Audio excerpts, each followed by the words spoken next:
Let's talk about some of these division by division teams, and we'll start in the NFC East.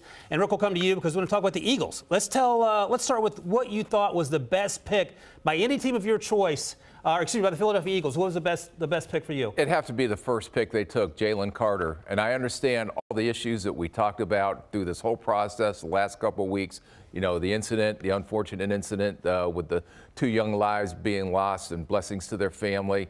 The poor pro day, everything, then telling everybody, unless you're in the top 10, I'm not coming to visit you.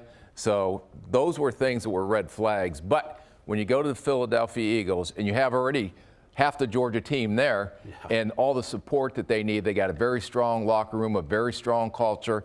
They'll be able to bring this kid in and have him fit in what they're doing. So I thought it was a great pick, and I wouldn't be surprised if he ends up being Rookie of the Year.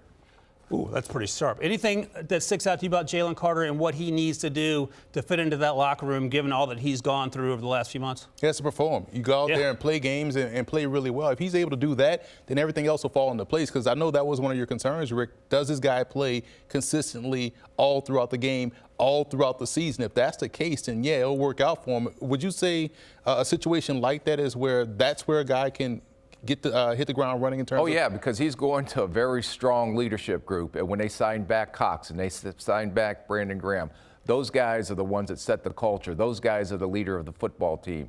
So when you fall in line with them, Nakobe Dean, who will end up being a starter this year, and he was aces across the board last year when he came out. So when you have a strong group of leaders, they will teach him what it is to be a pro. And if they teach him what it is to be a pro, watch out. There's no one that's going to be able to block him.